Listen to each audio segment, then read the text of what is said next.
నానుడి స్టార్ట్ అవుతుందో దాన్ని ఎవ్వరు కూడా ఆపలేరమ్మని చెప్పండి. ఇలా ప్రజల నోళ్ళల్లో నానుడి స్టార్ట్ అయింది, ఇలా రేవంత్ రెడ్డి పోవాలి, కేసీఆర్ రావాలి అనేటువంటి నానుడి ఏదైతుందో ఇవాళ ప్రజలు ఆరంభమైంది. మీరు ఎక్కడ పోయినని చెప్పి అంటున్నారు.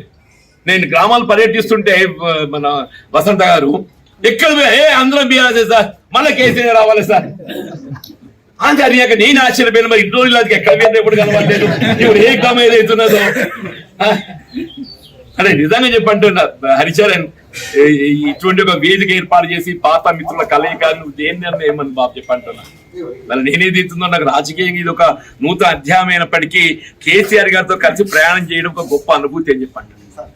కేసీఆర్ గారితో కలిసి ప్రయాణం చేసుడు ఒక గొప్ప అనుభూతి అని చెప్పండి. గతంలో వారితో కలిసి ప్రయాణం చేసిన నాకు ఆ అనుభూతి ఫలాలు నేను నెమరు వేసుకుంటా అప్పుడప్పుడు. నిజంగా రాజకీయాలలో ఏదైతుందో ఇవాళ నీ నానే భేద భావన లేకుండా అసలు దాని అవసరం గుర్తింపు ఇక్కడ బోర్నపల్లి వంతెన దగ్గర ఏదైతే మా రవి కేరక బోర్నపల్లి వంతెన 70 కోట్లతో అవుతుంది. మరి మొట్టమొదటి సమావేశం నేను కరీంనగర్ సమావేశం కోరడంతో ఏదైతుందో ఫస్ట్ 70 కోట్లతో సైకిల్ ఇచ్చిన. అదే కాదు ఇవ్వాలని చెప్తున్నాను నేను. అందరి వల్ల మొన్న ఎన్నికలు వచ్చేవరకల్లా నేను సీసీ రోడ్ వేసినా, నేను డ్రైన్ కట్టిన, ఇది అచ్చా ఇంతవరకు ఏదైతుందో కాంగ్రెస్ ప్రభుత్వం వచ్చిన తర్వాత నువ్వు మంజూరు చేయబడ్డ నిధులతోని వేసింది ఒక్క రోడ్డు చెప్పావు మా శివకేశ్వర ఉండడానికి అన్నెరక. జరిగే పనులను ఎక్కడి పాత గాత టిఆర్ఎస్ ప్రభుత్వంలో 50 కోట్ల రూపాయలు దాని ఏమంటారు తెలంగాణ ఏదో ఫండ్ వచ్చింది కదా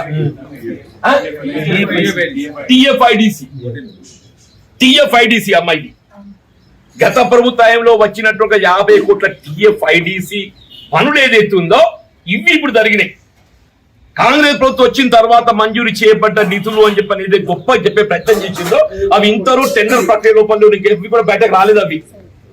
ఇవి కూడా బయటకు రాలేదని చెప్పి అంటున్నాను. నూకపల్లి హౌసింగ్ కూడా ఏది ఇస్తుందో ఆనాడు నేను ఆరంభింపజేసినటువంటి గృహాలు వినియోగంలోకి రావాలి. ఎవరు ఆరంభింపజేసినా ఎవరి ఆలోచన ఏది ఇస్తుందో దాని కార్యరూపం ఇవ్వాలి. ఆ కార్యరూపం ఇచ్చినప్పుడు ఏదితో ఫలాలు ఏది ఇస్తుందో నిరుపేద వర్గాలు చెందుతాయని చెప్పని ఆనాడు కేసీఆర్ గారు మరి కేటీఆర్ గారు శంకుస్థాపన చేసే కోసం మీరు కూడా ఉన్నారు అన్నాడు. 4000 గృహాలు సిద్దిపేట తర్వాత ఎక్కడ మంజూరు ఇచ్చిందంటే మన జగిత్యాలు ఇచ్చిందని చెప్పండి.